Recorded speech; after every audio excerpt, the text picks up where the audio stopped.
Welcome back to the third part of my predictions. If you missed the first two parts, please go back and watch it as it goes over both my win-loss predictions for every single team, as well as my top 25 ranking.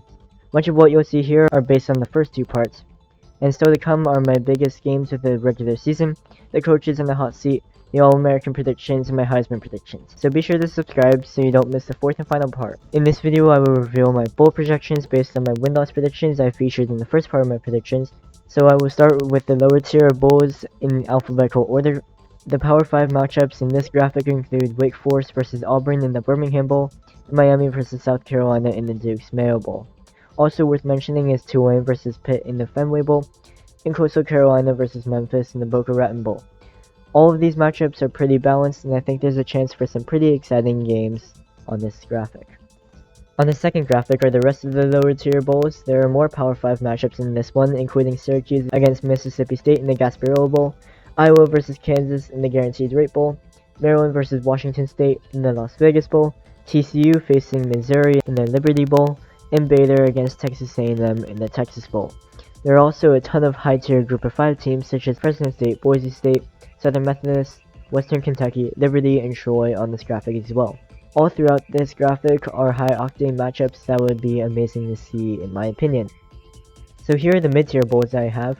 All of these games consist of 7 and 5 teams or above, which is how I distinguish the bowl game tiers. In the Alamo Bowl, I have Oklahoma against Oregon, projected Big Ten West champion Wisconsin against Tennessee in the Citrus Bowl, Notre Dame against Kentucky in the Gator Bowl, projected ACC runner-up Florida State against Utah in the Holiday Bowl, Illinois facing Arkansas in the Music City Bowl, NC State playing Nebraska in the Pinstripe Bowl, a pair of national dark horses in North Carolina and Texas Tech in the Pop-Tarts Bowl, formerly known as the Cheez-It Bowl, Minnesota against Ole Miss in the ReliaQuest Bowl, and finally a pair of teams who surprised in 2022 in Duke and Oregon State in the Sun Bowl. All 9 of these bowl games should do well in television ratings, and there are plenty of fun matchups on this graphic that I would like to see. Next up are the New Year's 6 Bowls. Due to the Rose and Sugar Bowls being in the college football playoff, there are more New Year's 6 Bowls this year that will have no conference affiliations. One of which is the Cotton Bowl, which I have one loss Ohio State, playing my projected Big 12 champions, the Texas Longhorns. Another game with no affiliations is the Fiesta Bowl, where I have Big 12 runner-up Kansas State against projected Pac-12 runner-up in the USC Trojans. And the third New Year's 6 Bowl with no affiliations is the Peach Bowl, where I have Penn State out of the Big Ten against Toledo representing the Group of 5. I understand that most people have Tulane representing the Group of 5, but only 2 teams have represented the Group of 5 in consecutive years: Cincinnati, who made the college football playoff, and UCF, who went 25-1 over those 2 years. And with Tulane losing Tyja Spears and much of their starting defense, I just don't see them getting back to the New Year's 6 this season. And finally the Orange Bowl, which matches up the ACC champion against the SEC champion, the only bowl in the New Year's 6 with affiliations. In my case, my projected SEC champion is in the playoffs, along with my next highest ranked SEC team, so LSU, being my third highest ranked SEC team, gets to represent the SEC in this matchup against my projected ACC champion, the Clemson Tigers. All 4 of these matchups I think will do very well in viewership, and I think these will be matchups that a lot of people will be looking forward to. And finally, my college football playoff projections. Remember, this will be the last season with a 4-team format, as the playoffs will extend to 12 teams in 2024.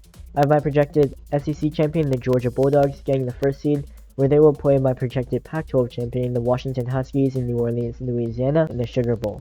The 2-3 matchup will be in the Rose Bowl in Pasadena, because the top seed Georgia is closer to New Orleans than Pasadena. And I have the Michigan Wolverines, my projected Big Ten champion, as the 2nd seed, up against the Alabama Crimson Tide, and at large bid out of the SEC as the 3rd seed. I do have Georgia defeating Washington. This will be both the Huskies and the Pac-12 Conference's first college football appearance since 2016, but I can't bet against Georgia this early. They're just simply too big and too talented at this point.